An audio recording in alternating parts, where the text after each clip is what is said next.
Assalamualaikum warahmatullahi wabarakatuh. Suatu hari Rasulullah Muhammad SAW menegur salah satu sahabatnya. Siapakah dia? Dia adalah Abu Dujana. Dalam kitab I'anatut Thalibin karya Syekh Abu Bakar Syato diceritakan bahwa Abu Dujana ini selalu mengikuti jamaah sholat subuh bersama Rasulullah. Tapi dia hanya ikut jamaah saja. Begitu Rasulullah salam maka dia langsung pulang.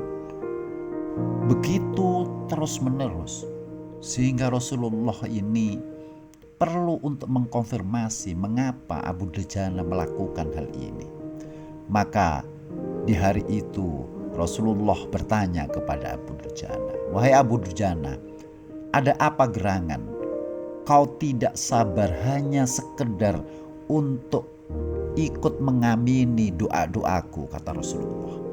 Maka apa jawab Abu Dujana? "Wahai Rasulullah, ada satu hal yang tidak mungkin aku ceritakan kepada engkau, wahai Rasulullah." Rasulullah agak penasaran dengan jawaban Abu Dujana ini, sehingga Rasulullah sedikit memaksa agar supaya Abu Dujana bercerita mengapa dia begitu sholat subuh Rasulullah salam dia langsung pulang. Maka kemudian Abu Dujana bercerita, "Wahai Rasulullah, sesungguhnya aku di rumah punya anak-anak yang masih kecil-kecil. Dan aku ini tergolong keluarga yang sangat miskin. Rasulullah, ketahuilah bahwa di sebelah rumahku ada seorang Yahudi yang punya pohon kurma. Dan pohon kurma ini menjuntai sebagian ke halaman rumahku. Ketika pohon kurma ini berbuah, maka buahnya jatuh beberapa butir ke halaman rumahku. Maka begitu kau salam sholat subuh, aku langsung pulang.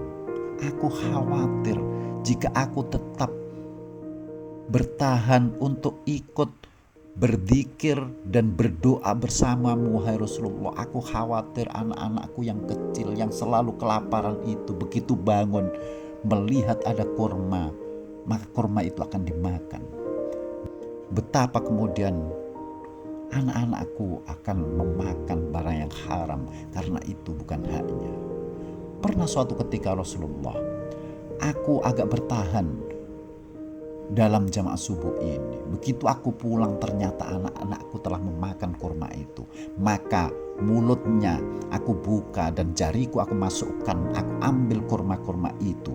Karena aku khawatir bahwa kurma itu akan masuk ke perutnya sebagai barang yang haram.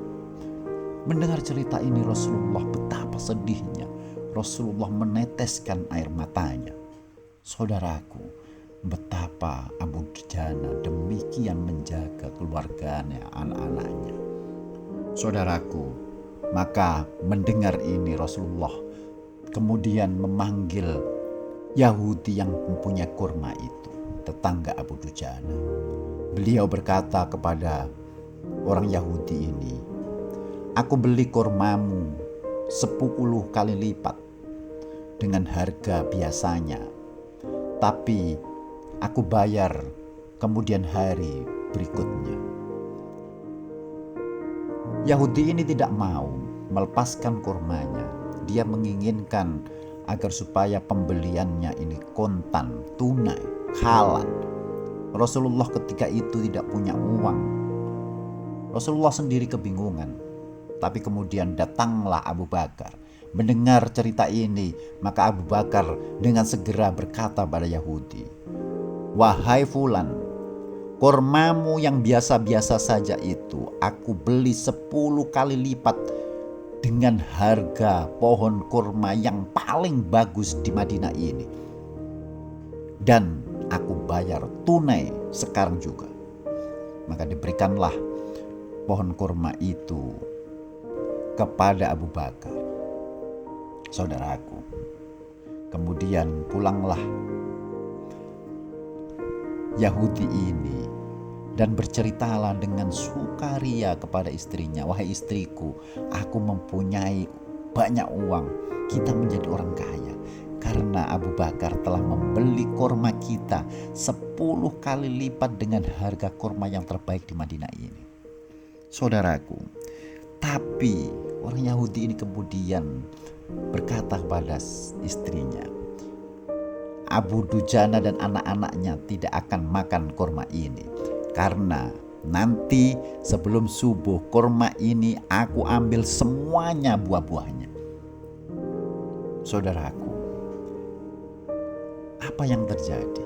Menjelang subuh orang Yahudi ini bangun beserta istrinya dengan maksud akan mengambil semua buah yang ada di pohon kurma yang sudah dibeli oleh Abu Bakar untuk diinfakkan kepada Abu Dujana. Tapi ternyata dengan izin Allah, ternyata kurma itu telah berpindah dari halaman rumahnya, berpindah ke halaman rumah Abu Dujana. Saudaraku, betapa menakjubkannya cerita ini. Tapi satu poin yang penting dari cerita ini dapat menjadi inspirasi kita bersama. Jadilah orang tua yang selalu menjaga anak-anaknya dari segala hal keburukan, kejahatan, keharaman.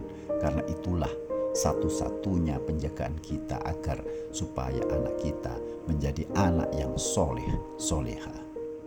Hadanallah wa iyyakum ajma'in. Assalamualaikum warahmatullahi wabarakatuh.